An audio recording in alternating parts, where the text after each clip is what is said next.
Kamen Rider Geo marked the 20th anniversary and the end of the Heisei period, giving way to Kamen Rider 01 and the start of the Reiwa era.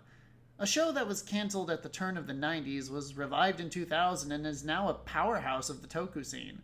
Of course, Kamen Rider isn't the only series that's been revived in recent years to dominate the cultural landscape. But it certainly has been interesting to watch. Much of the Western world is only familiar with tokusatsu because of Super Sentai's adaptation into Power Rangers. And while Kamen Rider is much more popular than Sentai today, it hasn't had much success being adapted for Western television. In 1995, Saban made his second attempt after VR Troopers to try and replicate the success of Power Rangers by adapting Kamen Rider Black RX into... And bits of Kamen Rider J and Zeo. Yes, those two, into Masked Rider. But Saban's Masked Rider was a commercial flop in the US, with both poor ratings and poor toy sales. It wouldn't be until 2008 that there would be another attempt to adapt Kamen Rider for a Western audience with Kamen Rider Dragon Knight. It's time to take an in-depth look into why exactly Saban's Masked Rider failed so... Because it was terrible. There, mystery solved. Can we go out drinking now? It's trivia night, and you promised you'd come this time. Sorry, I just can't accept that answer. It's too simple and, frankly, kind of boring. Fine. I'll help you talk about Masked Rider. No, Kumard, we can't leave yet. Nielzabub wants to do an episode on Masked Rider. I don't know, because he hates himself, I guess. This won't take long, I promise. We can still do trivia night. Don't use that kind of language, you young bear. I might as well start pre-gaming. Alright, everyone. It's time for a Daizyujin! It's time for a transformation sequence.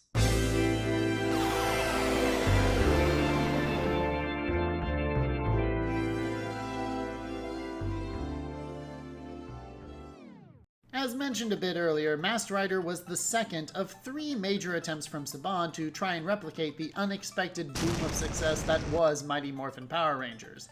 And it's easily the least successful. Both Beetleborgs and VR Troopers managed a second season, while Masked Rider was cancelled after only 40 episodes. The Masked Rider, or Dex, originally appeared in a 3-part episode of Power Rangers called A Friend in Need. These episodes established his backstory and the premise for his series. Saban later reworked the show as a standalone series. The first episode reintroduces Dex and the series premise, but this time without the Power Rangers. And the Power Rangers were never referenced or brought up, even though the series intro uses a clip from Friend in Need. Masked Rider used footage from Kamen Rider Black RX, which is a sequel series to Kamen Rider Black. The series finished in 1989, which would technically make it the first of the Heisei era, but with Kamen Rider Kuga debuting in 2000 and Black RX in '88, RX has a lot more in common with the previous Showa entries than Kuga and the other Heisei riders. Saban's Masked Rider aired nearly 10 years after Kamen Rider Black RX. You'd think that such a difference in age would be obvious. But the Kamen Rider Black RX footage holds up very well. Late Showa-era series like Black and Black RX had detailed monster costumes and impressive practical effects that put CG from early Heisei series like Ryuki to shame. For the most part, they tried to put Dex in similar costumes to Kotaro from Black RX so that they could use more Japanese action footage. There are times where the American and Japanese footage are actually spliced pretty seamlessly, such as the scenes on Dragon's ship.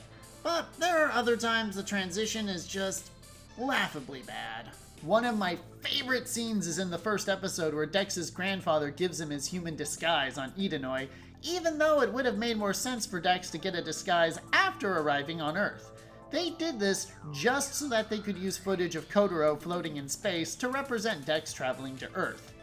They could have easily just had a teleport effect and cut to Dex being on Earth, but no, they had trippy space floating footage and they were determined to use it. Unfortunately, it's kind of impossible to talk about this series without making constant references to MMPR. Everything that MMPR did right, Masked Rider did wrong. I firmly believe that one of the reasons that MMPR became a phenomenon in the 90s is because of Ron Wasserman's music. Everyone in America can recognize the Power Rangers theme song, whether they're a fan or not. Even though I have a bias for the original Japanese Sentai opening themes, I will admit that the Power Rangers theme song is pretty dope.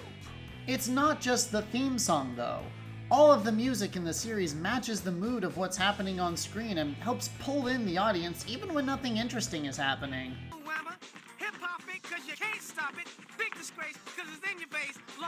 There are several of these Rangers Do Chores montages, which should be really boring, but the music helps carry the scene along. What's really impressive is how Wasserman managed to create variety with his fight music. It all just sounds like electric guitar porn to me. There's actually a lot more going on that distinguishes scale and tension between the American and Sentai fight footage. When the Rangers are fighting unmorphed, they don't have access to their weapons or powers, so the music is energetic but slower. It helps give more weight to the more mundane choreography and effects in the American footage. In the Sentai footage, the Rangers have cool suits, weapons, lasers, and robots. The music in these sections is much faster to match the increased pacing of the choreography and the insanity of the combat. The result is that while all the music in Power Rangers has a similar and recognizable style, it is actually varied enough to help the viewer engage with different scenes in different ways and keeps things from feeling too repetitive. I didn't even notice. I didn't really either. Until I watched Masked Rider. Ron Wasserman is credited as being a music producer, but it is obvious he was not as invested or involved with Masked Rider as he was with Power Rangers. Let's see here. Music was by Shuki Levy and Kusamachi. Who the hell is Kusamachi? That's Saban. He is sometimes credited by that name. Shuki Levi was involved in pretty much every project Saban did in the 80s and 90s, so it's not surprising to see his name there. So a bit of an aside here. You see, this episode got delayed a lot just due to real life getting in the way, and when I wrote the script, it was before Sarah Brown came into the open with her story about her abuse from Shuki Levi. I'm not really going to go in depth to that because that's not really relevant to this episode, but it feels kind of irresponsible bringing up Shuki Levi's name without making any sort of reference to that. RVT Entertainment did like a 2-hour-long interview with Sarah Brown, which she goes in depth about her experience with Shuki Levi. So if you're interested in knowing what happened to her, I'm just going to go ahead and leave a link to that video in the description below. Jeremy Sweet is credited as a music assistant. He would become an important composer for Power Rangers from Zeo all the way to Time Force. He also worked on VR Troopers and Big Bad Beetleborgs. The music was orchestrated and conducted by Udi Harpaz. He performed music for the 90s Spider-Man cartoon and the original Digimon movie. It seems like there's plenty of talent involved. There's no excuse for the music to be terrible. The quality of the music isn't the problem. It's just very monotonous. Whereas Power Rangers takes a lot of influence from rock, Masked Rider is a lot more orchestral. There's nothing inherently wrong with that. Zyuranger, for example, has a heavy orchestra soundtrack, but Zyuranger's music is dynamic and changes to fit the scene. Let's watch this clip of Masked Rider without any context.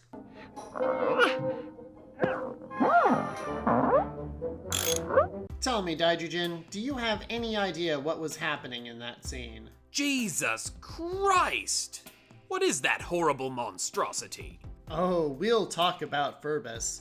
Answer the original question, please. Okay, the Nightmare Fuel mascot is, I don't know, trying to escape from the villains by comically driving a car? Nope.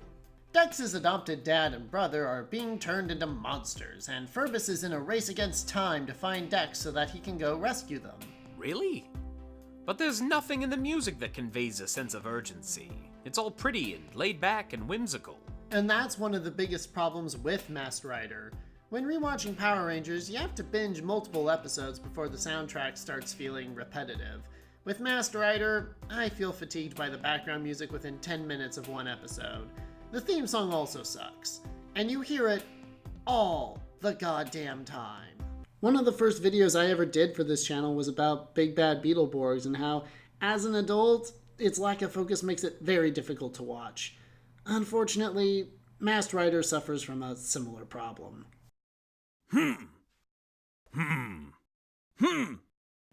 What are you doing? Doing my training exercises. We need to be in the best possible shape if we want to win that triathlon trophy. Triathlon trophy? I thought the subplot for this episode was trivia night and me learning the importance of spending more time with my friends. Huh? Oh, yeah, that. We're still doing that. But the triathlon is right after. What do you mean the orphanage is closing? What orphanage? The only way we're going to raise enough money to save it is by scoring first place in the karaoke contest. Nielzabub, we need to perfect our I'll make a man out of you choreography. The first place prize for the karaoke contest is only $100, so I'm just going to start up a GoFundMe page instead. It looks like there's a triathlon next month, so we can start training for it next week. All right. A bit of a simple hand-wavy solution, but all right. No more subplots. Let's focus on the one we already have. At its core, Masked Rider is about a stranger in a strange land. Dex is an immigrant from a foreign planet who has to learn to fit in with his human family. The parts of the show that focus on his interactions with the Stewarts are the best and most memorable. While he has been in some other films, Ted Jan Roberts is only really known outside of Masked Rider as Dennis Perron in 2008's Milk. Ashton McCarn and Rhiannon Slover haven't really done much of note in the world of television since Masked Rider. David Stenstrom hasn't done much recently, but used to be a prominent character actor appearing in shows such as Murder, She Wrote, Full House, and Doogie Howser. He also voiced King Mondo in Power Rangers Zeo. I wanted that Gold Ranger power! You will pay dearly for denying it to me! Candice Kita, on the other hand, is still active in the world of television, and has played bit parts in shows as recently as Crazy Ex-Girlfriend, and appeared in series such as House and Felicity. She's also credited as being Trini Kwan in a 2017 film called MMPR The Last Ranger Parody 7. This film has an IMDb page, but no user reviews, and I have not been able to find any version of it online. If it exists and you have a copy of it, please send it to me, because I would love to watch it. As much as I enjoy Dex's interactions with the Stewarts, the writers of this series clearly had no idea what they wanted to do with Albie and Molly in those early episodes. Albie and Dex don't have any significant interaction until episode 6, and the first episode where I remember giving a damn about Molly's relationship with Dex is episode 14. They're not bad characters, and they're not poorly acted. They're just not given much to do. And part of that is due to my least favorite character in the series, Ferbus. Now, normally I don't like picking on mascot characters. It's too easy, and more times than not, they aren't the actual problem with a given film or series. Ferbus is a different story, though. He's just so ugly. Who thought putting this monster into a children's show was a good idea? To be fair, the suit itself actually moves around and functions fairly well, but that could just be because Vern Troyer was in the suit. Yes, that is a thing Vern Troyer is credited for. However, the suit is just not at all aesthetically pleasing to the eye, and the other problem is that Ferbus just takes up way too much attention in the early episodes. For example, in Escape from Edenoi Part 2, he gets in a food fight with the maggots while the human characters just kind of watch from the back. This would have been a perfect opportunity for Albie and Molly to make a positive impression on viewers by helping Dex fight off Dragon's goons even without powers. Another example is an episode where Nefaria sends in some thieves to kidnap Ferbus to make Dex surrender, which turns into a low-budget Home Alone parody. I can't help but feel like this episode would have been more interesting if Albie was stuck sick at home and he and Ferbus had to work together to protect the house. I understand the appeal of using a mascot character to market to younger children, but what He-Man, G.I. Joe, and even Power Rangers taught us is that what makes kids invested in products is the ability to roleplay their favorite characters. Kids buy toys because they want to pretend to be the characters they love on screen. Focusing too much on characters like Ferbus in an action show is a mistake because no kids in their right minds would want to pretend to be the hero's pet. We also see appearances from Black RX's car, Ridoron, and his motorcycle, Acrobatter. In Masked Rider, they are Chopper and Magno. They're actually not bad characters, but they play the same hilariously outdated CG transformation sequence every time Dex summons them, which gets old pretty quick. Could the vehicles talk in Black RX? Yes, but it works. Like Dex, Kotaro is also part of a surrogate family in RX. This is due to most of his actual family being killed during the plot of Kamen Rider Black. Jesus, that's kind of dark. Yeah, the motorcycle also died tragically in Black before being revived in Black RX. Black's dark and uncompromising tone is one of the reasons it still has a faithful following in the tokusatsu community to this day. One of Kotaro's inner conflicts in the show is wrestling with his want of human companionship, but knowing that as long as he has to fight using the powers of RX, he'll never be able to lead a normal human life. So having a set of characters he interacts with as a normal human, and characters he interacts with primarily as RX, makes sense and aligns with the show's themes. In Masked Rider, the Stuarts learn pretty quickly about Dex's alien origins and his abilities, and so there's no reason to have Magno and Chopper off by themselves in some cave. Here's an episode that has Ferbus writing Chopper, and so they could clearly make the props. Chopper is actually voiced by Jason Narvi, which is pretty damn cool, and Magno is voiced by Wendy Lee, who voiced Scorpina in MMPR and was the voice of Alpha 6 in Space. Her most notable role is probably as Faye Valentine in the English dub of Cowboy Bebop. Really? Damn. Narvi and Wendy are really fun to listen to and give these characters a lot of life, but unfortunately, the main focus of the show is about Dex learning to live on Earth and bonding with his surrogate family. By having Chopper and Magno only come on screen to justify their appearance in the Japanese footage, these characters end up feeling very superfluous, regardless of the amazing voice talent on display. While we're on the subject, most of the villains in Masked Rider are actually pretty prominent voice actors. None of them are on the same level as, say, John DiMaggio or Maurice LaMarche, but they all still consistently get work in video games and English anime dubs. Michael Sorich, in addition to being the original voice for Squat, was also Ray's grandfather in the original dub for Sailor Moon, as well as Dimple in Mob Psycho 100. He also played Fidel Castro in an episode of Married with Children. Fidel Castro? What? Steve Kramer is probably best known in the fandom as Dark Honda from In Space. Outside of Power Rangers, he was also the villain Wise Man in Sailor Moon and Sailor Moon Crystal.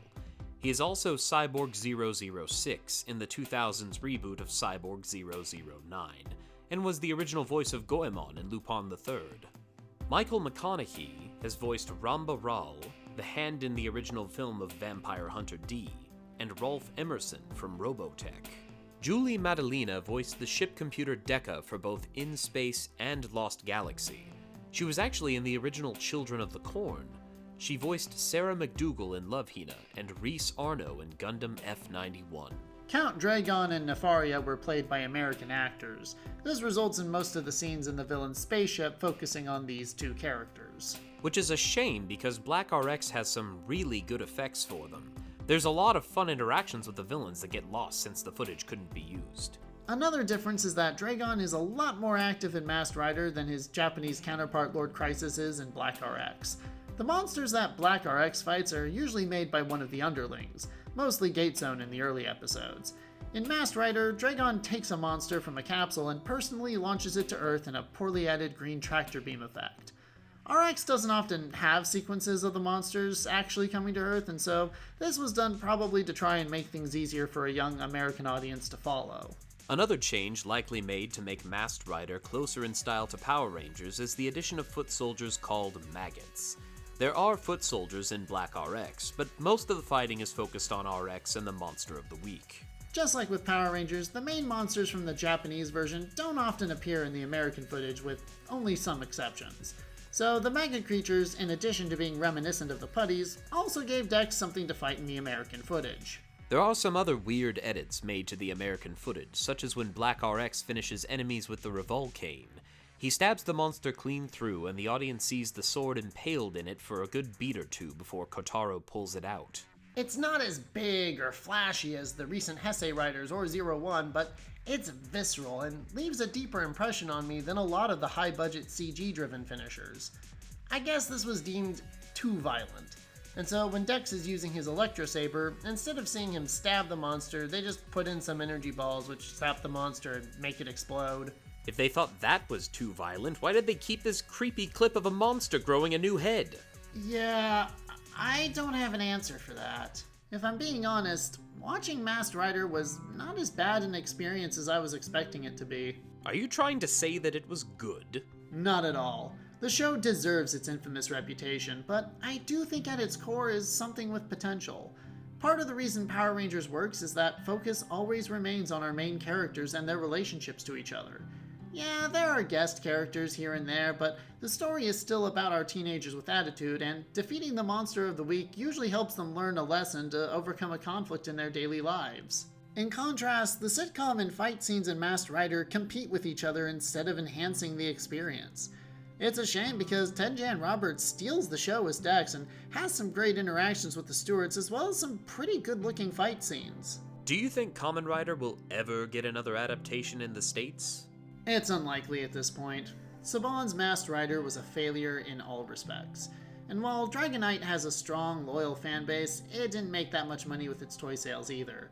That being said, King Lexion did appear in an issue of the Go-Go Power Rangers comics as part of a flashback with Zordon, and so it might be possible for Masked Rider to return in comic book form, which, honestly, if Ryan Parrott and his team were in charge of these characters, it would probably be something special.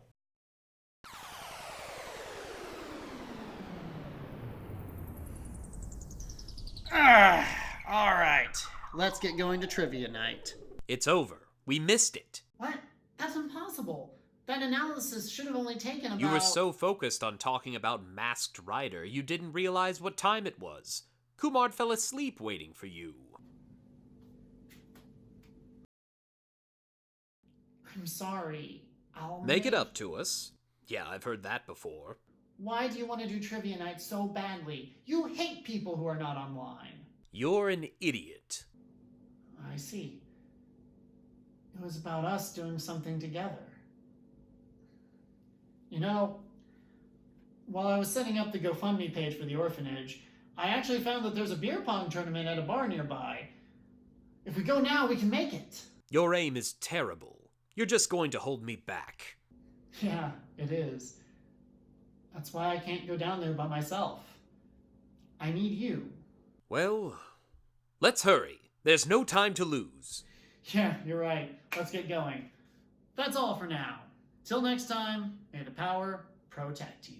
Now I'll need to just have the perfect ratio of alcohol when it comes to my game. I'll either need a shot of whiskey and then a shot of rum. Or maybe 2 shots of rum and then a shot of vodka. Thank you for watching. If you liked what you saw, feel free to subscribe, leave a comment, and give the video a like. You can also follow me on Facebook and Twitter. I was not planning on having such a long hiatus, but I'm going to try to not be away for so long again. Stay safe, stay happy, and may the power protect you.